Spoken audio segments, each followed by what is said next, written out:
quote unquote here. Just follow me up. Very good ayah from the Quran says, Allah subhanahu wa ta'ala says in the Quran, سَنُرِيهِمْ آيَاتِنَا فِي الْآفَاقِ وَفِي أَنفُسِهِمْ حَتَّى يَتَبَيَّنَ لَهُمْ أَنَّهُ الْحَقِّ. We will show, this is one of the principles of the theory of knowledge in Islam, which is the alternative of the Western model. It says, we will show them, God will show them His pattern, His laws, His sign in the horizon, in the universe. Universe become a source of knowledge. And in themselves, in their soul. Ourselves, our soul, our history, our society, our culture becomes another source of knowledge. I will show them my sign, my pattern, my laws in the universe and in themselves, to the extent that they will know that this is the truth. What is the truth? Is the haqq, is the guidance, is the religion which comes from God. This ayah of the Quran talks about three sources of knowledge: wahy, haqq, universe, and soul, human society. So that's the number one epistemological principle under Islamic theory. The source of knowledge. Aql is just a tool. The source of knowledge is wahyu, is the patterns and laws of God in the universe. Is this the sign and pattern of God in human life? That's why, brothers and sisters, even the division of knowledge today, you have human knowledge, human science, social science, behavioral science. It's all about the human. Then you have the natural science, you have this, it's about the universe. Then you have the religious science, the ethical, the moral science. It's about religion and values. So, brothers and sisters, the group of Islamization of knowledge, I mentioned few names, they come and say the issue is all other issues, the political, the social, the more, are all the result of a problem in our intellectual abilities to do ijtihad, to produce knowledge of economy, of society, of psychology, because aql, that's the aql in Islam. You cannot understand aql in Islam or intellect or reason like in the West. For us, always aql. You have to relate it to qalbu. You have to relate it to ma fi sudur. Even when you talk about thinking from Islamization of knowledge perspective, you talk about intellect, you talk about thinking, you talk about creativity. But in Islam, you add to these processes, you add what? Tafakkur, tadabbur, ta'aqul, tabassur, tawassum. What is all this? It's a very different model of knowledge. All this tadabbur, tabassur. You know the Quran say, lahum a'yunun. They got eyes, this physical one, but la yubsirun. But they don't see. Siapa ini? Ada masalah. What's the problem here? You got eye, but you don't see. وَلَهُمْ قُلُوبٌ. They have heart, ada the physical, but they ada ruh, they ada soul. That's the end of the theory of knowledge that is based on reason as God. So, brothers and sisters, I'm trying to put you in a context where you understand Islamization not from books, but from your heart. Feel there is a problem. There is a real problem in the Ummah. A real problem. But we need to solve it. That's why Islamization is here. We talk about intellectual crisis. The crisis is in the inability. We are unable to produce new knowledge based on the Islamic model, because the Islamic model is outside of the mainstream. The mainstream after the independence of most Muslim countries, we adopted the Western model of governance, of democracy, of knowledge. We have the dichotomy between the secular knowledge and the Islamic knowledge. Don't look at here in Malaysia is a very different case. But look at Algeria, look at Morocco, look at many other Muslim countries. This split between the revealed and the aql, between the secular knowledge and the Islamic knowledge is a big problem. Means we are splitting the human soul, the human self. We are splitting ourselves. Are you following? Very good. This is the introduction. Okay. So, brothers and sisters, this is my introduction to you.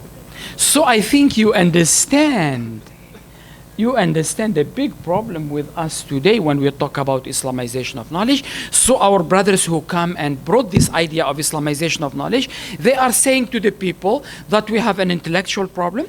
We wanted to enable our people, students, scholars, ulama, to become more dynamic in ijtihad, but the ijtihad which is based on values and the power of aqal, the power of our abilities as human.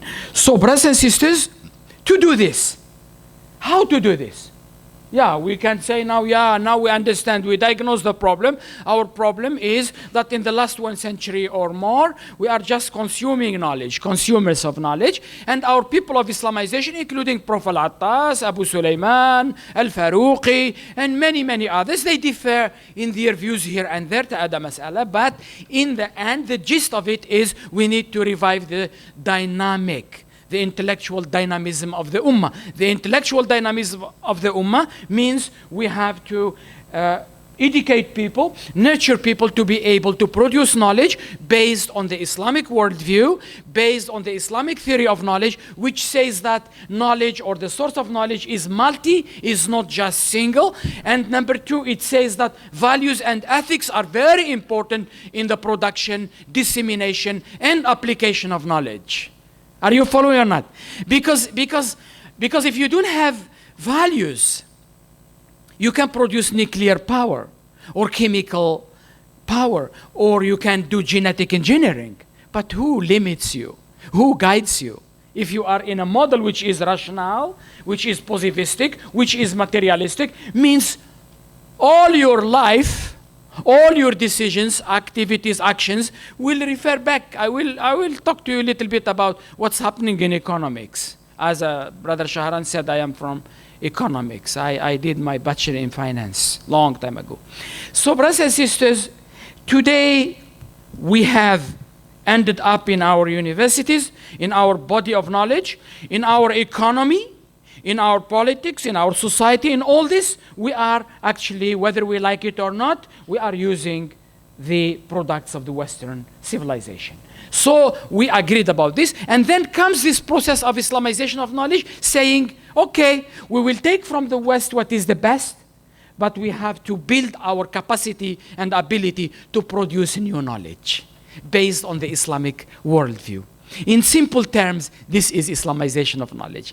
Is to enable the ummah, the people, the scholars, the ulama, to produce knowledge based on the Islamic worldview. This doesn't mean we don't take anything from the West. No, that's not what we are talking about here. So, now, you have to be also realistic and practical. Because if you want, this is a Western model of knowledge. More than 200 years of civilizational dynamism. It's not that easy just to go and say, okay, remove this and do this and do. No. That's why our Islamization, I hear a lot of critique to Islamization of knowledge. Islamization of knowledge is a movement, like 50 years? 40 years? I think we need 300 years. Or more, or less, or we can shorten, to build a new model of knowledge that will become in the mainstream of our education system.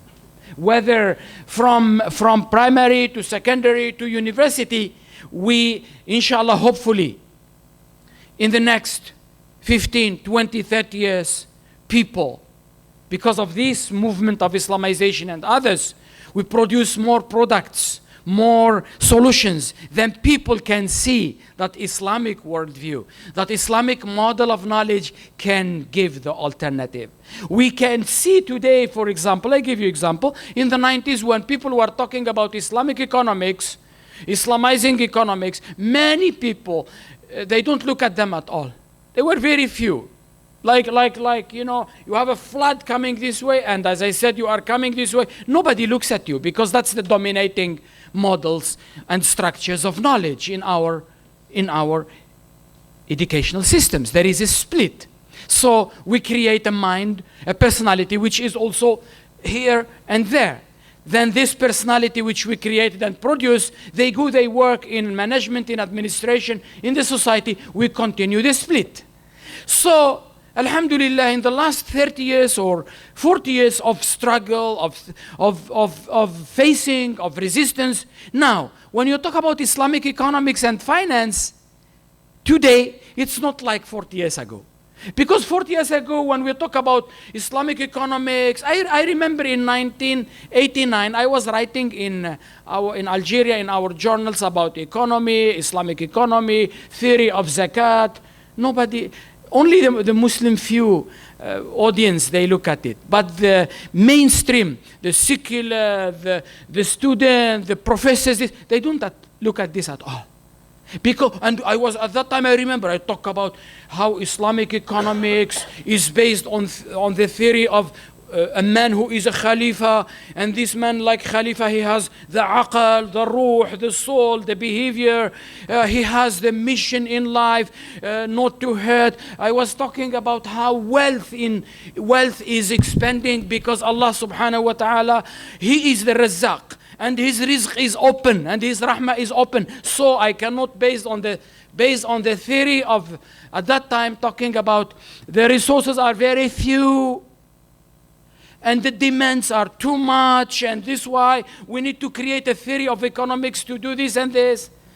That's nice. But if you just add that Allah is Razzaq, and Allah is Rahim, and Allah is this and this, and put it in your theory, you will see another horizon of thinking about what is wealth. Wealth is not about the big amounts that you have, the big petrol that you have, the big things that you have. It's about how you manage, how you look at them, how you use them as Khalifatullah. So brothers and sisters, it is about your intellectual, it's about your mind, how mind perceives things, look at things, analyze things, see things in a context, the objective of things, the maqasid of things. So, from that perspective, we are talking about the theory or the idea of Islamization of knowledge. I come back today, when we talk about economics, not like 40 years. 40 years we talk, it's beautiful theoretically, but practically we cannot show anything to people. But today, we show them Bank Muamalat, Bank Islam. We show them Maybank with a window of Islamic banking. We show them Citibank with this in Singapore or in UK or in Bahrain or in Malaysia. Means you created a product based on your model and it's reproducible, generalizable. That's where the Islamization of knowledge becomes strong. More products in psychology, in human science, in social science, in physics, in all this. The more are your products which are scientific and acceptable and reproducible, generalizable, we give more meaning to our theory of knowledge. And I think that's why I said, quote unquote, before I said, the case in Malaysia here is different from many Muslim countries. Why? Because from the beginning, the government itself, with the movement of scholars or ulama or this, the government itself adopt the idea of Islamic economics. Put the money, put in the budget, in the policy to create Bank Muamalat. to create the Islamic. But this didn't happen in Algeria. Or for your information, in Morocco and Algeria, just recently, last year, the Morocco parliament passed the bill of Islamic Bank. Imagine, those are the countries, Arab countries, for example, that supposed to really stand for our model. Until today. Why? Because, as I said in the beginning, we have the secular trends which are in power. And that's why I said Islamization is not in the mainstream structure of education. So that's what we are trying to do. But here, it becomes moving towards becoming in the mainstream. When you become in the mainstream, means you are part and parcel of the educational system already. All the people will benefit from those things. Brothers and sisters, let me show you now, based on all these introductions, how Islamization will help us to move forward in the future to come up with our model of knowledge, our products, our ideas, our solutions, our alternatives. This is our aim. 20 years from now, 30 years from now, the next generations, if we do well now, the next generation will be great to take it to another level. So, brothers and sisters, I want you to follow me. I think Brother Shahran is also looking at his watch again. After he said I got 25 minutes, now I have 15 only. Okay, so brothers and sisters, I want you just to go with me very quickly here. Let me see here. I will come back to this one. I would like just to take you here. Very simple. Brothers and sisters, when we talk, before I come to this one, I just show you this Islamization of knowledge. In very simple terms, you know, brothers, many scholars working in Islamization, they have their own definition of Islamization. I'm trying to get one operational definition which can be used by many of us. Okay, but let's say if you read the books of Al-Attas and his views on Islamization, desecularization of knowledge, and so on and so on, you need to study it in that model, in that context. But here we are trying to bring an operational kind of a definition where we can see Islamization of knowledge as a process that we can all do and contribute to. Look at this. Very simple. I can say Islamization of knowledge is actually, it might start with a process of evaluating knowledge. Which knowledge we should evaluate? You remember I told you in the beginning about the Western knowledge, which is dominating the whole body of knowledge in this world today. And that knowledge of the West is based on 5 or 6 big theories, you know, materialism, positivism, rationalism, existentialism, empiricism, and all these big ideas. Then comes postmodernism. We need to evaluate knowledge. That knowledge in economics or in social science or in human science, evaluate it based on what? Based on Islamic worldview and values. Means, alhamdulillah, we got a model. Allah subhanahu wa ta'ala give us hidayah, give us a model. So, brothers and sisters, we evaluate knowledge, but evaluating knowledge is not enough. You cannot just evaluate, and there is nothing next. What we do, we need actually the second process to produce knowledge. I'm not sure whether Islamization of knowledge today is in the process of producing real knowledge now based on our model, or still we are working on that. Maybe in certain areas like economics and finance, we have products, we have maybe now textbooks, means we are moving there. Let's say take psychology.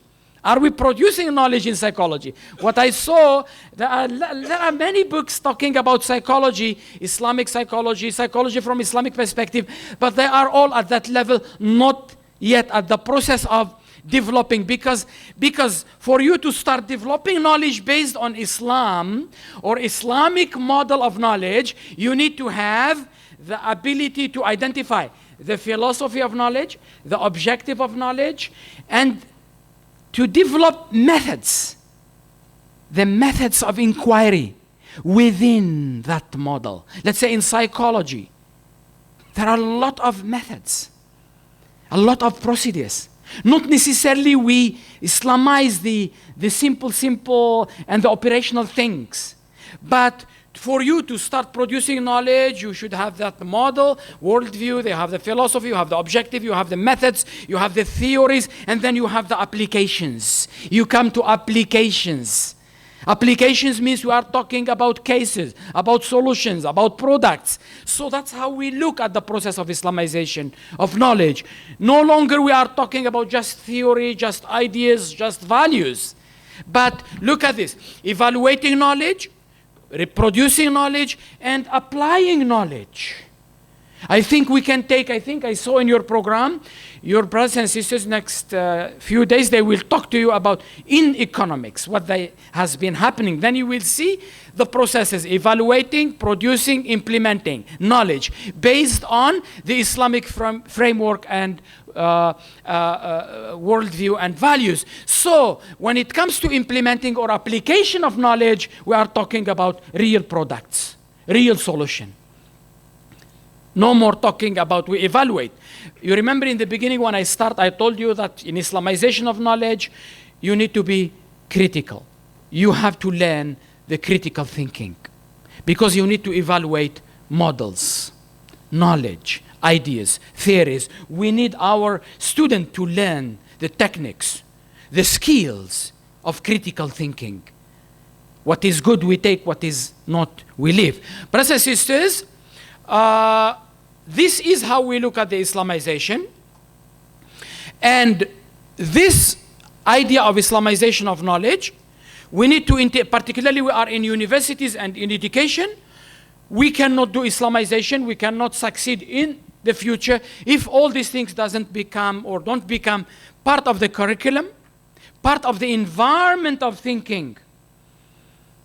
You know, environment, our environment in our university, in our school, in our place, the environment where there is critical thinking, where there is independent thinking, where there is creative thinking, where there is encouragement to thinking, where there is the hadith of Rasul says, من اجتهد وأصاب فله أجران ومن اجتهد وأخطأ فله أجر. When Rasul say, if you do ijtihad, you get it right, you get 2 rewards. You get it wrong, you get 1 reward.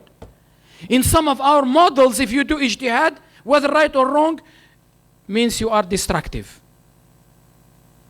That's the thinking, that's the mindset. Don't ask questions. Don't criticize. You just follow blindly. That's why we lost the dynamism of ijtihad, because in the last 3-4 centuries, where they call it the gate of ijtihad closed, means no more. No more dependent thinking. This is the environment that we need to create. We have the values of knowledge, the adab al-alim wal-muta'allim of Imam al-Ghazali. We can criticize, but we don't beat each other. We are all having a purpose from this. So brothers and sisters, curriculum in teaching, in teacher, Islamization of knowledge cannot also succeed in universities if we don't have the teachers who adapt it, who know it, who are able to present it, who are able, in the student, in the administration, in the whole community, in our research, in our things. All these things are needed for us to look at the Islamization of knowledge as a process. Now, brothers and sisters, I go back here. Look at this. This is what is Islamization. We need to evaluate critically, to produce and to apply knowledge based on the Islamic worldview. Islamic worldview is very important here, okay? But how we articulate it as a platform or as a facilitative kind of an approach to producing knowledge or to applying knowledge. So, brothers and sisters, I want you to go back here. Now, for the Islamization of knowledge to happen, we don't want to talk only about knowledge, abstract knowledge, or just the knowledge of economics, but we talk about Islamizers of economics, those who carry this ilmu, carry this knowledge. What are their akhlaq? What are their adab? What are their views? What are their things? So there are few things here. For you to understand Islamization of knowledge, we need to talk about the Islamizer. We need to talk about the body of knowledge to be Islamized.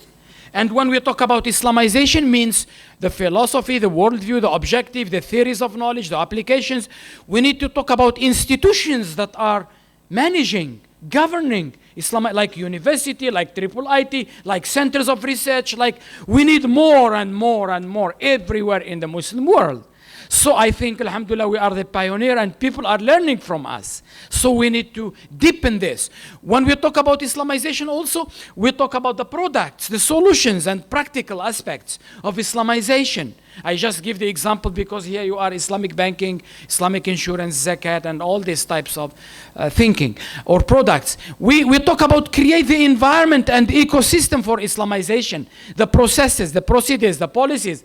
Like in UIE, I think we have a lot of these things. We can package them better and introduce them to people, to other universities, so that we create a great movement of Islamization. We talk about the worldview. Worldview is one aspect of Islamizing knowledge. So brothers and sisters, let me go back. I just focus on this worldview here.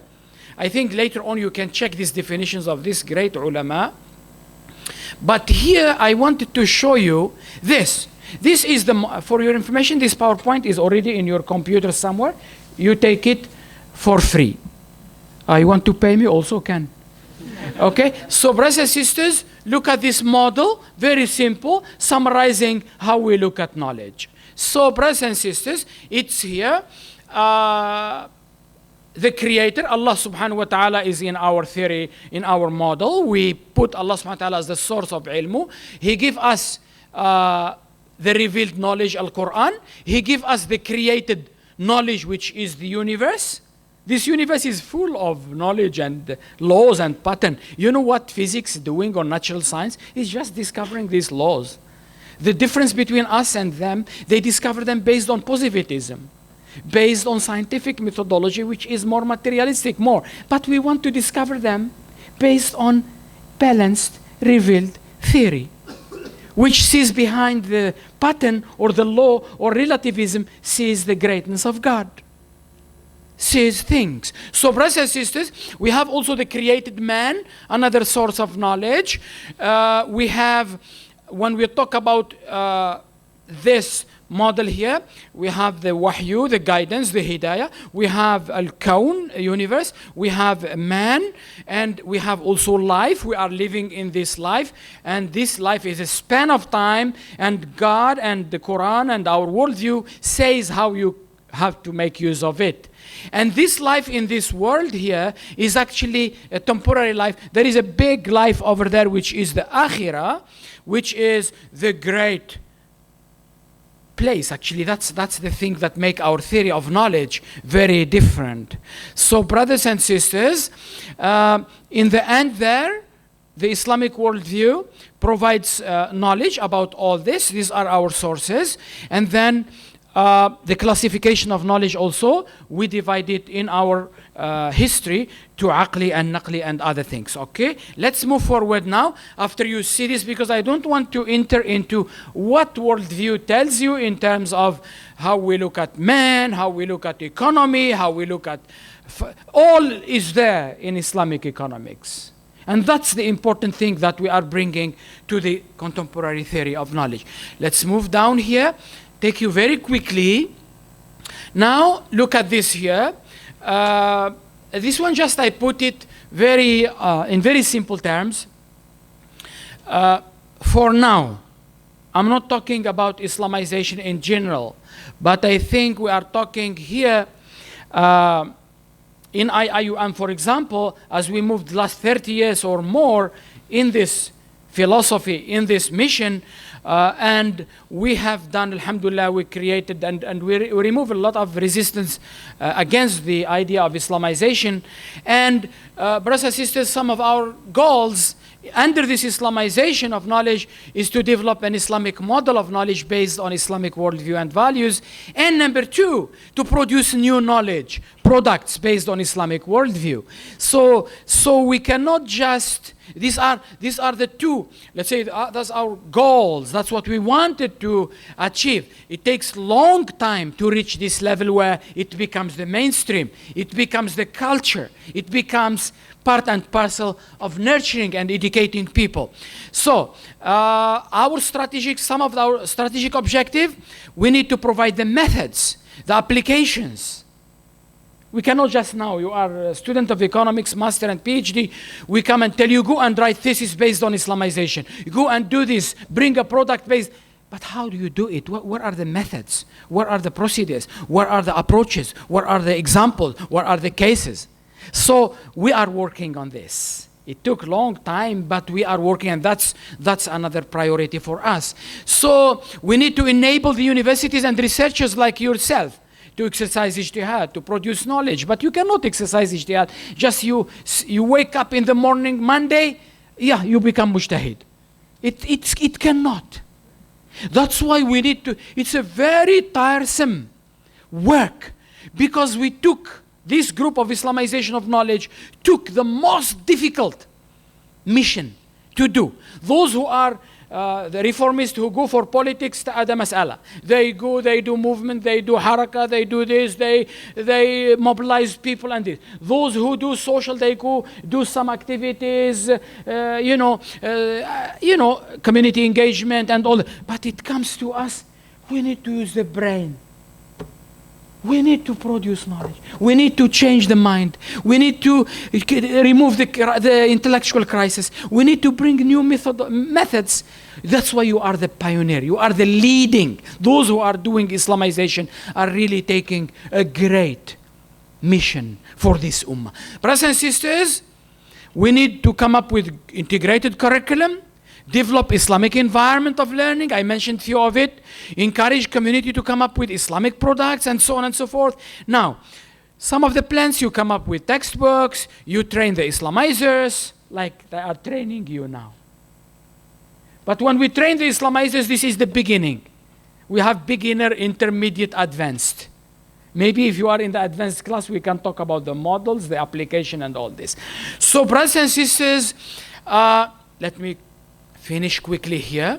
Now, you are from Kuliah of Economics and Management here.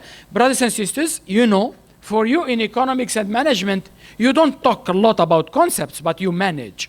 You get the management, the governance, how you manage things, how we do things. So brothers and sisters, Islamization also is a process, like any other process that we do. If you have a process, to deal with it, look at this. You need to look at it also from different perspective.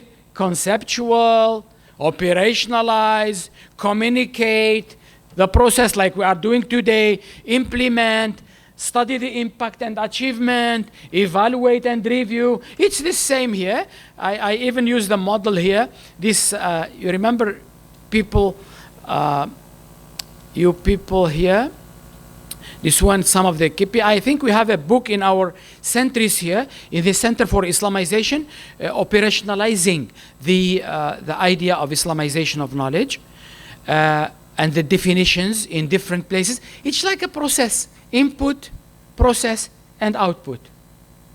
And you manage. What do you put in the input? What do you put in the process? What do you get as output? You get good knowledge.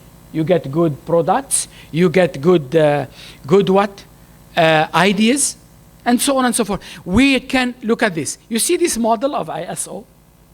Just we developed a little bit this model, and that's what we are doing actually. As a university, we have inputs, we have processes, and we have outputs, and we have the feedback, and we moved the last 30 years trying to do what is Islamization of knowledge. You know, like you put the inputs here, the student, the staff, the researchers, the policies. You put the outputs here, you come up with research, you come up with knowledge, and so on and so forth. Brothers and sisters, to conclude, when we talk about Islamization of knowledge, as I said in the beginning, this is a very important idea. It's not just theoretical, but it is trying to reform the intellectual dynamism, the mind and personality of the ummah and the people. And as long as we are unable to produce Islamizers who are able to do ijtihad, to create knowledge, to apply knowledge, we will still really in a situation where we cannot really explain the theory of Islamization, because if you don't have products, you don't have solutions, people will always ask you. And you can see it. I think our scholars, our professors here, when they go and present, I presented one a long time ago, I think in 2004, I presented one lecture in Holland, attended by many sociologists, very big people. So I was talking about value-based knowledge, and I tried to relate it to the Islamic knowledge. So almost the hall is full of people and scholars. Few are Islamic Muslim, but the rest all are very surprised what I'm talking about. Not in the mainstream. Plus Islamophobia, plus this, plus terrorism, plus Daesh, plus this.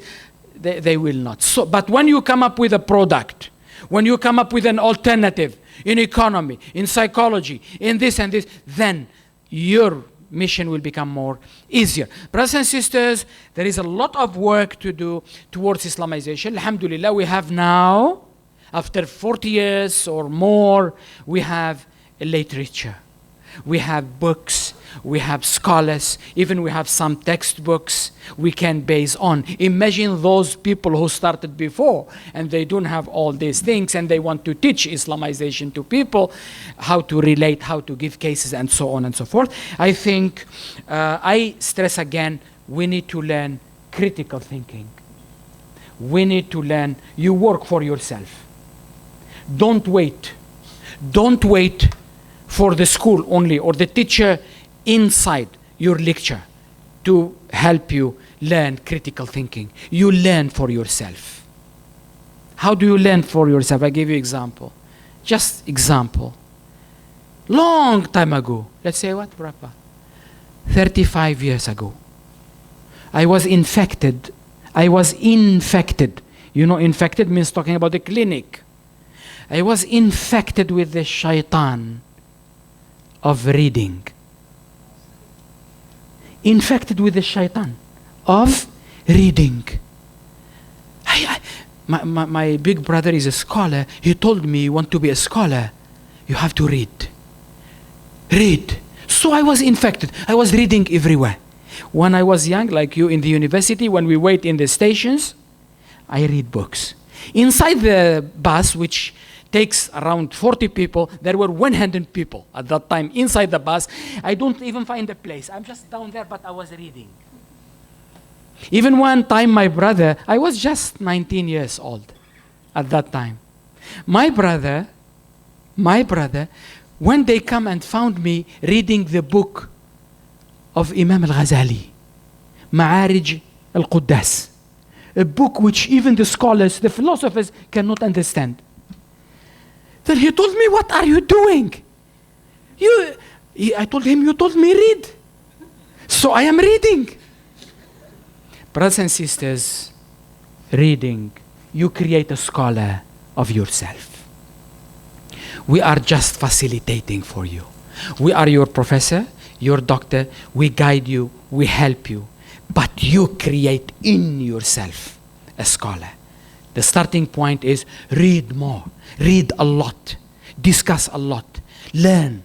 Don't wait for the university to teach you critical thinking. Go and Google and get the workshops. There are millions of programs and skills and this inside Google to teach you how to be critical. And then you refer to your professor. You have to create that sense of, I want to change.